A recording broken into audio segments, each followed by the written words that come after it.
మీరు ఒకరికొకరు బుద్ధి చెప్పుకోవాలి, ఒకరికొకరు మరి హెచ్చరించాలి, ఒకరినొకరు ప్రేమించాలి, ఒకరినొకరు సహాయపడాలి, ఒకరినొకరు గాయములు కట్టాలి, మీరు స్వస్థత పొందినట్లు ఒకరికొరకు ఒకరు ప్రార్థన చేయండి. ఇవన్నీ కూడా ఆదేశాలు. ఒకరినొకరు అంటే సంఘం అంటే అలాగూ ప్రేమతో ఉండాలి. అలా మరి ప్రార్థనలో కూడా ఏక మనసు ఉన్నప్పుడు జరగని కార్యాలను ఉండదు. ఇద్దరు ఏకీభవించి ప్రార్థించినప్పుడు దేవుడు ఆ ప్రార్థనను ఆలకిస్తానని వాగ్దానం ఇచ్చినాడు. కాబట్టి క్రీస్తు ప్రేమను మనము సంఘంలో వచ్చి అన్యులకు కూడా కనపరచాలి. They have to find a friend in Jesus. అంటే యేసు ప్రభు మంచి మిత్రుడని, గొప్ప దేవుడని, ఆశ్చర్యకరుడని వారు ఇక్కడికి వచ్చినప్పుడు వారు కూడా అనుభవించే రీతిగా మన ప్రవర్తన ఉండాలి. మరి వాక్యంలో చూస్తున్నప్పుడు దేవుని ప్రేమ అపారమైనది. అంటే నీకు సమస్యలు వచ్చినప్పుడు నిన్ను విడవని ప్రేమ అని యెషయా 43:1-3 నువ్వు భయపడకు, నిన్ను పేరు పెట్టి నేను నిన్ను పిలిచినాను. ఎంత బాగుందో. పాపుల స్నేహితుడని యేసు ప్రభువుకు మరి బిరుదు ఉంది కదా, he's a friend of sinners. అది చదివినప్పుడు నేను చాలా ఆశ్చర్యపడినాను. Why is he called a friend of sinners? ఎవరు కూడా పాపులతో సాంగత్యం చేయడానికి ఇష్టపడరు. మరి యేసు ప్రభు అయితే సుంకపు గుత్తదారిని పిలుచుకుంటున్నాడు తన స్నేహంలోకి, తన శిష్యరికంలోకి. ఆయన సుంకరులతో పాపులతో సహవాసం చేసినట్టు, కలిసి భోజనం చేసినట్టు కూడా వాక్యంలో ఉన్నది. కొందరు అడుగుతారు, మేము అన్యులతో స్నేహం చేయొచ్చా? Can we make friendship with Gentiles? అప్పుడు దానికి జవాబు, యేసు ప్రభువు కూడా మరి పాపులతో సుంకరులతో స్నేహం చేసినాడు. కానీ వారి అలవాట్లు నేర్చుకోవడానికి కాదు, వారికి రక్షణ అనుగ్రహించడానికి, వారి పాపాలు క్షమింపబడడానికి వారితో కలిసి దేవుని మార్గము, పరలోక రాజ్య మర్మాలు బోధించినాడు. ఈ లోకంలో ఉన్నప్పుడు కొన్నిసార్లు మీకు అన్యులతో స్నేహము కలిగినా వారు నీ తట్టు తిరగాలి కానీ నీవు వారి తట్టు తిరగకూడదు. అన్యుల ఆచారాలు అనుభవించకూడదు. విశ్వాసికి అవిశ్వాసికి ఏమి పొత్తు అని వాక్యంలో ఉంది. అంటే దేవుని మార్గాలు నీవు వారికి బోధించగలిగితేనే అన్యులతో సహవాసం చేయాలి. లేక వారి ఆచారాలను అనుభవం మరి అమలు చేస్తే, లేక నేర్చుకుంటే దానివలన ప్రయోజనము లేదు. దుష్ట సాంగత్యము మంచి నడవడికను కూడా చెరిపేస్తుందని పరిశుద్ధ గ్రంథంలో 1 కొరింథీ 15:33 ఉంది. దుష్ట సాంగత్యం. కొన్నిసార్లు యవనస్తులు చెడు సాంగత్యంలో పడిపోతారు. చాలామంది యవనస్తులను మరి తల్లిదండ్రులు తీసుకొని వచ్చినప్పుడు కౌన్సిలింగ్ చేస్తూ ఉంటాను. వాళ్లకు గుడికి రావడానికి ఇష్టం లేదు, మందిరానికి రావడానికి ఇష్టం లేదు. దేవుని బిడ్డలతో సహవాసం కలిగి యేసు ప్రేమను అనుభవించాలనే మనసు లేక ఈ లోక వ్యామోహాల్లో కొట్టుకొని పోవడానికి సిద్ధంగా ఉన్నారు. అటివారిని సాతానుడు మృంగడానికి కూడా మరి వాడు గర్జించు సింహం వల్లే తిరుగుతూ ఉన్నాడు. ప్రార్థనలు మన బిడ్డలను కాపాడగలుగుతుంది. దేవుని స్తోత్రం. చెడు స్నేహాలలో, చెడు వ్యసనాలలో పడి పాపాలకు బానిసలుగా కాకుండా, చిక్కుల్లో ఇరుకుల్లో పడకుండా మరి దేవుడు మన బిడ్డలను కాపాడాలి. నిజమైన స్నేహితుడని యేసు ప్రభు మార్గంలోకి రావాలంటే తప్పకుండా మన బిడ్డల కొరకు ప్రార్థనలు చేయాలి. నాకు విశ్వాసం ఉంది, యునైటెడ్ పీపుల్స్ ఫెలోషిప్లో ఇలా తల్లిదండ్రులు ఉదయకాలం వచ్చి ప్రార్థిస్తున్నారు, యవనస్తులు వచ్చి ప్రార్థిస్తున్నారు. ఉదయకాల ప్రార్థనలు 365 రోజులని మనం ప్రకటించిన దినం నుండి ఎడతెరిపి లేకుండా ఆలయంలో ప్రార్థనలు, ప్రభాత ప్రార్థనలు జరుగుతుంది. కాబట్టి ప్రతి కుటుంబంలో కూడా యవన బిడ్డలు కాపాడబడతారని మరి నేనైతే నమ్ముతున్నాను. దేవుని స్తోత్రం. యేసు ప్రేమను నువ్వు అనుభవించగోరుతున్నావా? యేసు ప్రభు అంటున్నాడు, నువ్వు భయపడే అవసరం లేదు, నేను నీకు తోడున్నాను, ఇదిగో మరణం వరకు నేను నిన్ను నడిపిస్తాను. చాలా మాటలు మాట్లాడినాడు ప్రభు నాతో. నేను దేవుని సన్నిధిలో ఉన్నప్పుడు మరి గుత్తులుగా దేవుని వాక్యం నాకు హృదయం మీదకి వచ్చింది. I felt so much relief.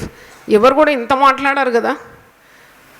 మనకు సమస్య వచ్చినప్పుడు మనము ఒకవేళ మన బాధలు పంచుకున్నప్పుడు విసిగిపోతారు మనుషులు. You cannot simply find a friend where you can pour out your heart. చాలా అరుదు అలాంటి స్నేహితులు. అయినా వారికి మానవులు కాబట్టి వారి శక్తి పరిమితమైంది.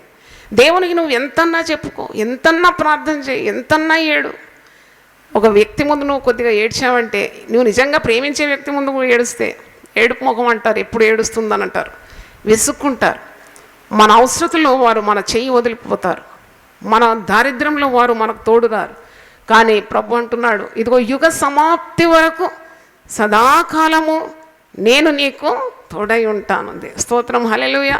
ఈ దేవుడు మనకు సదాకాలం దేవుడై ఉంటాడు. మరణం వరకు మనల్ని నడిపిస్తాడు. మన వ్యధంతా వింటాడు, మన బాధ అంతా వింటాడు. ఏ అర్ధరాత్రి లేచి నువ్వు ప్రార్థన చేసుకోవచ్చు. You can find a great friend in Jesus. He should become your friend. You should trust him at all times. నాకు దేవుడిచ్చిన మాట ఈ శుక్రవారము దేవుని యొద్ద నుండి ఒక మాట అని పలికినాను. 46వ కీర్తన 5వ వచనం, దేవుడు ఆ పట్టణంలో ఉన్నాడు, దానికి చలనము లేదు. అరుణోదయమున దేవుడు దానికి సహాయము చేస్తున్నాడు. నీ హృదయంలో ఈ నిజమైన స్నేహితుడు, ఈ ప్రాణమిత్రుడు నీ హృదయంలో ఉంటే నీకు చలనం ఉండదు. ఎందుకంటే you have so much implicit trust in your friend Jesus. ఆయన నమ్ముకున్న వారు కదలక నిత్యం నిలిచి సీయోను కొండవలే ఉంటారని వాగ్దానం ఉంది.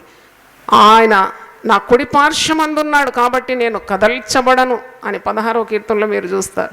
I will not be moved because he's on my right side. అంటే దేవుని కలిగిన వారు మరి ఎంత నెమ్మదిగా ఉండగలరు కలవరంతో నిండిన లోకంలో. కొంతమంది అంటారు, నాకు ఎవ్వరు లేరు. ఇదిగో నిజమైన స్నేహితుడిని మీకు పరిచయం చేస్తున్నాను. I'm introducing the best friend ever you can have, that is Jesus. You pour out all your heart towards him. He will listen to all your woes. He can definitely heal you. He can provide all your needs. He can bind all your wounds. He can answer all your prayers. దేవుని స్తోత్రం, హల్లెలూయా. నిజమైన స్నేహితుడు. యెషయా 43 మొదటి 3 వచనాలు చదివినప్పుడు చాలా ఆదరణ కలుగుతుంది. నువ్వు జలములలో బడి దాటునప్పుడు నేను నీకు తోడై ఉంటాను, నువ్వు భయపడకు, నిన్ను పేరు పెట్టి నేను పిలుచుకున్నాను. నీవు జలములలో బడి దాటునప్పుడు నేను నీకు తోడైందును, నదులలో బడి వెళ్ళినప్పుడు నీ మీద పొర్లి పారవు, నువ్వు అగ్ని మధ్యన నడిచినప్పుడు కాలిపోవు, జ్వాలలు నిన్ను కాల్చవు. దేవునికి స్తోత్రం, హల్లెలూయా.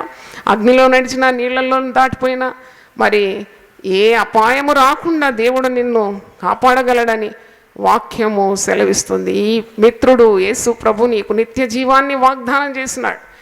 ఆయన యందు విశ్వాసం ఉంచేవాడు నరకపాలు కాడు. ఆయన యందు విశ్వాసం ఉంచేవాడు ఈ లోకంలో ఆశీర్వాదాలు, దేవుని యొద్ద నుండి ఆశీర్వాదాలు అనుభవిస్తాడు. రానున్న లోకంలో కూడా నిత్య జీవాన్ని అనుభవిస్తాడు. దేవుని స్తోత్రం. హోసేయ గ్రంథం 11వ అధ్యాయం 4వ వచనం ఒకసారి చూడండి. హోసేయ గ్రంథం 11వ అధ్యాయము 4వ వచనంలో ఈ మాట ఉంది. దేవుడు ఎంతగా మనల్ని ప్రేమిస్తున్నాడు.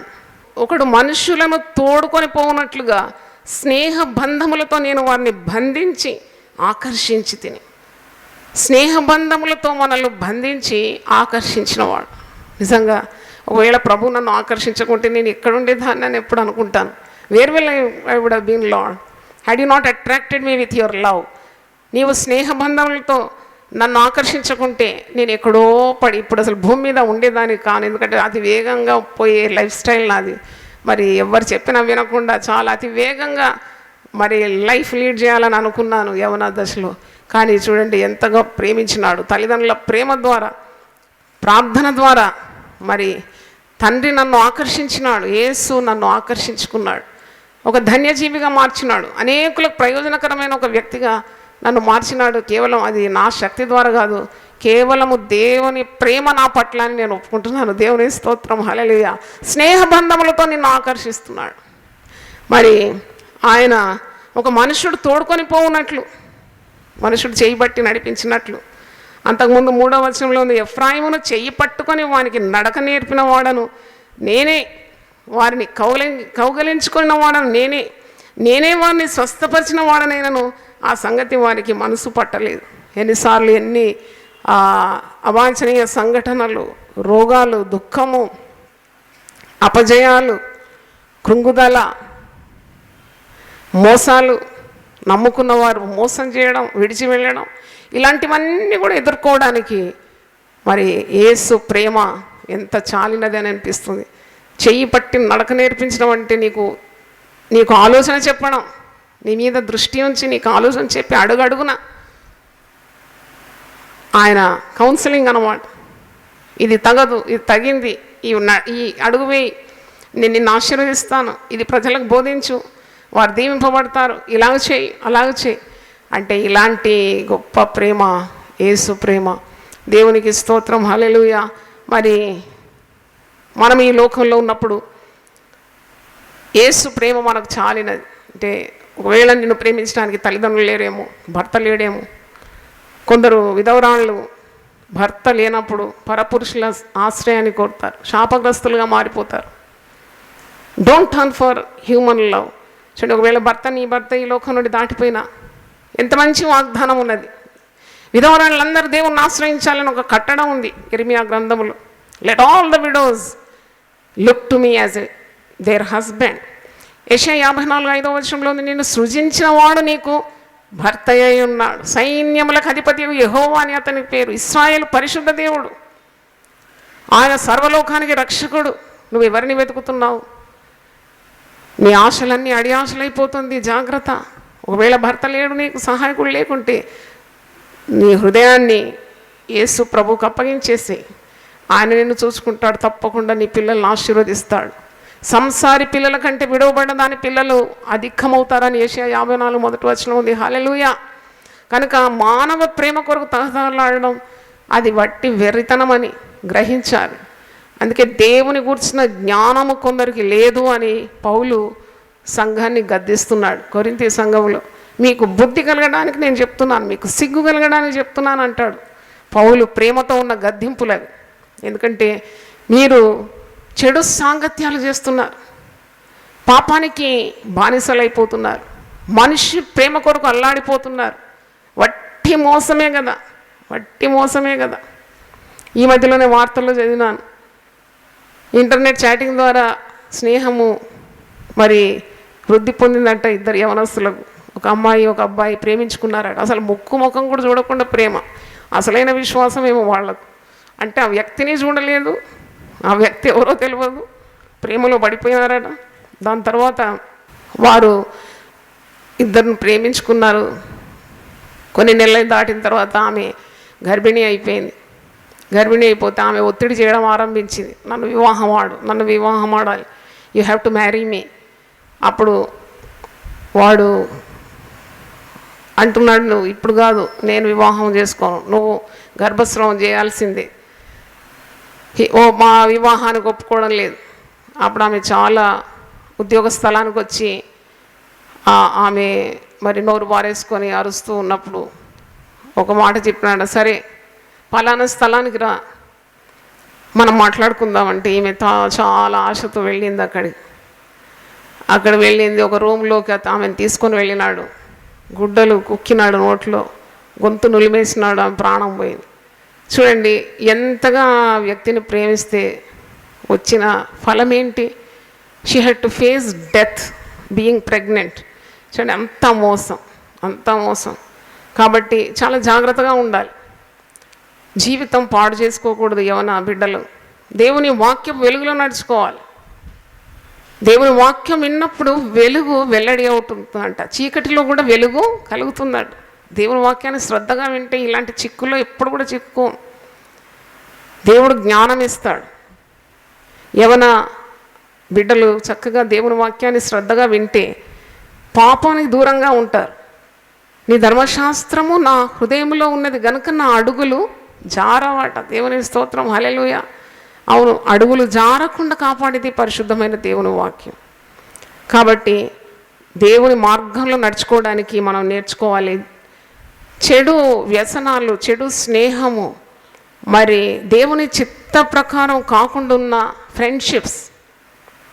నన్ను అడిగితే ఒక వ్యక్తితో ఫ్రెండ్షిప్ చేయాలంటే కూడా నువ్వు దేవుని చిత్తాన్ని అడగాలి. God will guide you. దేవుడు తన బిడ్డలను నిత్యము నడిపిస్తాడు. మరి నీ యొక్క విశ్వాసాన్ని కానీ నువ్వు అవలంబించే సత్య మార్గాన్ని వదిలిపెట్టకుండా దేవుని చిత్తాన్ని వెతికినప్పుడు God will send the right partner into your life. దేవుడు తన చిత్తంలో ఉన్న వ్యక్తిని నీకు జీవిత భాగస్వామిగా తగిన సమయమందు దేవుడు నీకు అనుగ్రహిస్తాడు. ఎందుకంటే ఆయన ఎప్పుడు కూడా నిన్ను మోసము చేయడు. అంటే నువ్వు అంతగా ప్రార్థన చేసినావు. కొందరు అడుగుతారు, మేము చాలా ప్రార్థనలు చేసినాం, చాలా ఉపవాసం చేసినాం, మాకేమీ బయలుపరచబడలేదని. The time has not yet come. కాలము పరిపూర్ణమైనప్పుడు అని ఒక మాట ఉంది. In his time he will make everything beautiful. దేవుని స్తోత్రం, హల్లెలూయా. ఆయన సమయంలో ప్రతిదీ కూడా చాలా చక్కగా నీకు అందిస్తాడు. కాబట్టి వేచి ఉండి దేవుని చిత్తం కొరకు వెతకాలి. కొందరు మరి దే కీప్ రాంగ్ కంపెనీ. చూడండి, ఫ్రెండ్షిప్ డే కాబట్టి కొన్ని కార్యాలు చెప్పాల్సి వస్తుంది. ముఖ్యంగా young boys they keep wrong company. ఒక ఇంగ్లీష్లో ఒక మాట ఉంది, tell me the company, I will tell you about the man. వారు ఎలాంటి సాంగత్యంలో ఉన్నారు మీరు చెప్పండి, అప్పుడు ఆ వ్యక్తి యొక్క స్వభావాన్ని నేను మీకు చెప్తానని. ఎందుకంటే ద కంపెనీ మేక్స్ మ్యాన్. ఏ సహవాసంలో ఉంటారో వారు ఆ వ్యక్తులు నడిచే తీరునంతా కూడా నేర్చుకుంటారు. కాబట్టి మరి ఇప్పుడు చూసినప్పుడు ప్రస్తుత లోకంలో దినాల్లో భయంకరమైన దినాలు. నువ్వు ఒక రాంగ్ కంపెనీలో ఉన్నప్పుడు ఆ యొక్క సహవాసంలో ఎవడు నేరం చేసినా కానీ ఆ సహవాసం చేసిన వాడిని, ఆ వ్యక్తిని వారు ఇరుక్కోవటంలో పడిపోతారు. ఎందుకంటే ఎన్నెన్నో వార్తలు మనము న్యూస్ పేపర్లో వింటాం, వార్తాపత్రికలో. ఒకటి తప్పు చేస్తాడు కానీ ఆ సహవాసంలో ఉండే వారిని అందరినీ కూడా మరి వారు పట్టుకుంటారు పోలీసు వాళ్ళు, మరి ఎన్ని ఇబ్బందులకు గురి చేస్తారు. కాబట్టి you have to choose your company. నువ్వు ఏ సహవాసం ఎన్నుకుంటున్నావు, సంఘాలను ఎన్నుకోవడంలో కూడా జ్ఞానం కావాలి. ఏ సంఘాలకు వెళ్తున్నావు, అక్కడ నేర్పించేది ఏంటి, నీ ప్రవర్తన ఎలా మారిపోతుంది. దేవుని ఆత్మచేత నడిపింపబడే సంఘాలకు వస్తే నీకు తెలియకుండానే స్వభావం మారిపోతుంది. అంటే you will be designed in God's will. దేవుని చిత్త ప్రకారము నీ మనసు, నీ ప్రవర్తన మరి మారిపోతూ ఉంటుంది. కాబట్టి ఆ దేవుని యొక్క మరి చిత్తాన్ని నువ్వు వెతకాలి.